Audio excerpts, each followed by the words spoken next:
مبروك، انت اتعلمت، اتخرجت، دورت على شغل واشتغلت. الشغل اللي انت اشتغلته دون سواء في المكان اللي انت فيه او في اي مكان تاني هتروحه في المستقبل هيكمل معاك الباقي من عمرك لحد 60 65 سنة حسب المكان اللي انت عايش فيه. خليني اقول لك ان الرحلة الطويلة دي بقى النجاح فيها 58% منه مش معتمد على اللي انت درسته. صدمة صح؟ اللي انت درسته مهم جدا جدا جدا عشان يوصلك للشغل. مجرد ما دخلت الشغل في سيت اوف سكيلز كاملة محتاج تتعلمها عشان تكمل في شغلك بنجاح. الحلو بقى في السكيل اللي هنتكلم عنها النهارده دي مش هتفيدك في الشغل بس، هتفيدك في شغلك، هتفيدك في علاقاتك مع اسرتك، هتفيدك في علاقاتك مع زمايلك، هتفيدك في كل علاقاتك.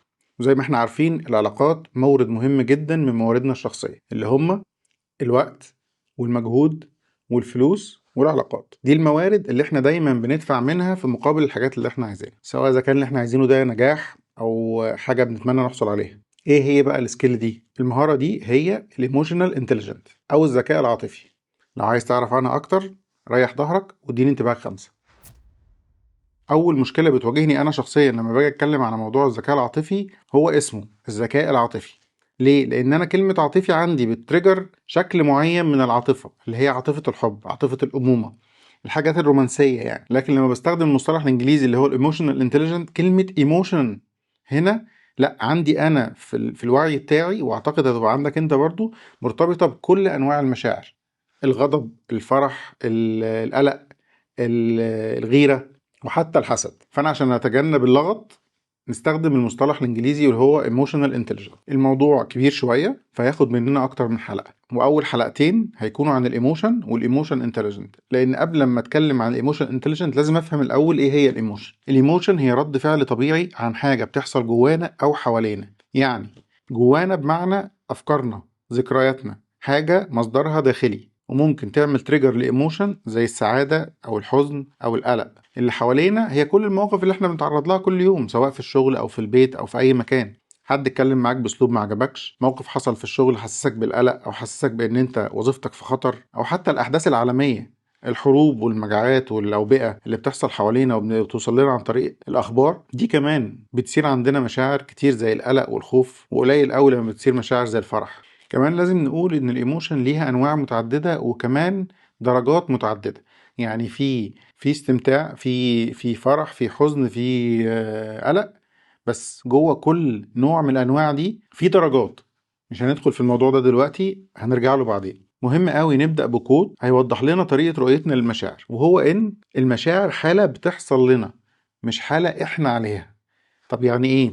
يعني المشاعر دي حالة بتمر بيك وبتعدي، لكن مش بتعرفك، مش بتوصمك كإنسان. بتوصمك في حالة واحدة بس، لو انت شلت البارير بين إحساسك ورد فعلك. يعني في حاجة زعلتك فانت زعقت، فأنا ممكن كده في الحالة دي أوصمك بأن انت إنسان غضوب.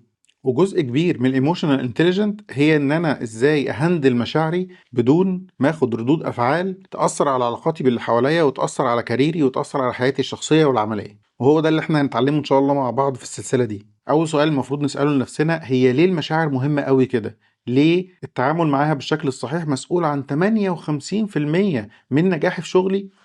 صعبة قوي صح؟ تعال اقول لك ليه. انا شايف ان تجربة الانسان الحياتية منتج لثلاث حاجات. الحاجة الاولانية هي الجينات بتاعتنا، ودي حاجة احنا ملناش فيها اي تدخل، حاجة بنورثها عن اهالينا. والحاجة التانية هي البيئة المحيطة، والبيئة المحيطة برضو ملناش فيها تدخل كبير، واحنا صغيرين وحتى واحنا كبار. يعني واحنا صغيرين محدش بيختار اهله، محدش بيختار البيت اللي بيتربى فيه، محدش بيختار لنفسه المدرسة اللي بيتعلم فيها. كل دي حاجات حد تاني بيختارها لنا. وحتى لما تكبر لو فاكر ان انت من السهولة ان انت تغير البيئة اللي انت عايش فيها زي مكان العمل او مكان السكن او الصحاب او الاهل، فده برضو حاجة صعبة جدا، مش سهل ان انت تعملها. الحاجة التالتة هي اختياراتنا. اختياراتنا دي يعني مجموع القرارات اللي احنا بناخدها في حياتنا. كل يوم بتعدي علينا اختيارات لازم نقرر هنختار انهي حاجة فيها، وكل اختيار من دون بيغير حياتنا بشكل مختلف. طيب اختياراتنا دي بقى مبنية على ايه؟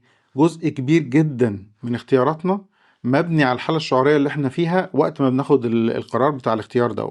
عشان كده مشاعرنا مهمة جدا، مهمة ان احنا ننتبه ليها، مهمة ان احنا نتعلم ازاي نتعامل معاها، مهمة ان احنا نعمل لها عملية ريجوليشن.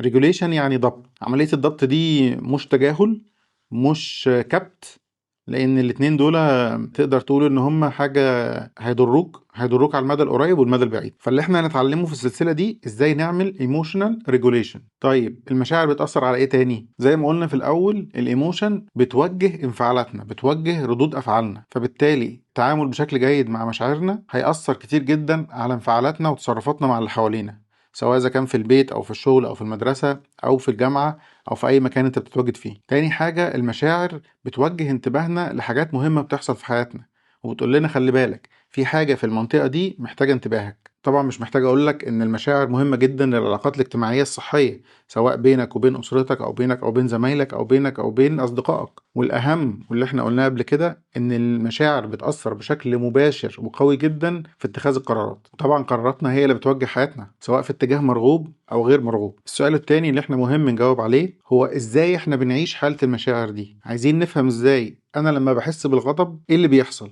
او لما بحس بشعور مفرح ايه اللي بيحصل. ودي بتتضمن 3 مستويات. الاولى هي الحاله الشعوريه اللي انت بتعيشها، ودي بتفرق من بني ادم لبني ادم لانها بتتشكل من خلال خبراتنا الحياتيه. هديك مثال، لو 2 زمايل قاعدين بيتفرجوا على فيلم رعب، واحد منهم ممكن يكون منتبه جدا للفيلم ومتأثر بيه وعايش حالة الرعب فعلا، والتاني ممكن يكون مختبر حالة ملل ومش متفاعل مع الفيلم ومش شايف ان اللي بيحصل قدامه ده ممكن يصير جواه اي شيء من الرعب. لان الاتنين شخصين مختلفين، تجربتهم الحياتية مختلفة. واحد فيهم شايف ان اللي بيحصل ده مرعب جدا، والتاني شايف ان اللي بيحصل دون يضحك. الحاجة التانية هي رد فعل الجسم. كل شعور بنختبره الجسم بيدينا رد فعل ليه مختلف، وكمان رد الفعل ده ممكن يختلف من واحد للتاني. يعني إحساسك بالقلق قبل الانترفيو ممكن يخلي كف إيدك يعرق أو جبينك يعرق أو ضربات قلبك تزيد، لكن إحساسك بالسعادة بعد ما تعدي الانترفيو بنجاح بيديك شعور بالدفء وإن أنت خفيف ومنفتح على الدنيا. الحاجة التالتة وهي الأهم هي السلوك الناتج عن الحالة الشعورية دي. يعني ممكن واحد لو خسر وظيفته يتصرف بطريقة عدوانية تسبب أذى ليه وللي حواليه، وواحد تاني ممكن يتنطط من الفرحة